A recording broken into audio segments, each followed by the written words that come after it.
शिर्डीतून महत्त्वाची अपडेट आहे। साईबाबांच्या शिर्डीत 3 दिवसीय गुरुपौर्णिमा उत्सवाला आज अत्यंत भक्तिमय वातावरणात सुरुवात झाली। काकड आरतीनंतर पारंपरिक पद्धतीने साईबाबांचा फोटो आणि विण्याची सवाद्य मिरवणूक काढण्यात आली। हा उत्सव आजही मोठ्या उत्साहात साजरा केला जातोय। या मिरवणुकीत संस्थानचे मुख्य कार्यकारी अधिकारी गोरक्ष गाडीलकर यांच्यासह अधिकारी, साई भक्त आणि ग्रामस्थ मोठ्या संख्येने सहभागी झाले होते।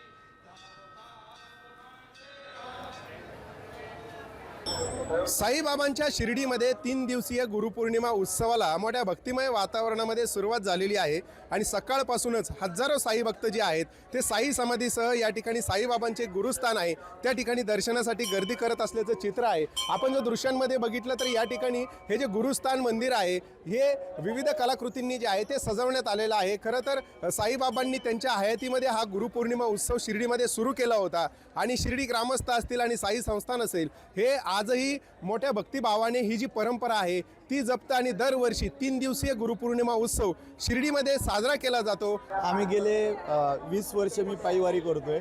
बाबांच्या दरबारात येताना श्रद्धा आणि सबुरीचा मंत्र घेऊन आम्ही येत असतो।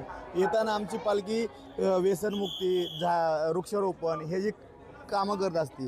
असं अंतकरण भरून येतं बाबांच्या चरणी आल्यावरती। बाबांनी आजपर्यंत जे काय दिलं ते आम्ही सांगू शकत नाही आणि बाबा इतकं छान म्हणजे आम्हाला फुलात ठेवल्यासारखं पुन्हा ती शिर्डी घेऊन येतात। आम्हाला म्हणजे कुठलंच दुःख होत नाही बाबांपर्यंत येऊपर्यंत आणि थकल्यासारखं सुद्धा वाटत नाही। सचिन बनसोडे, साम टीव्ही न्यूज, शिर्डी, अहिल्यानगर।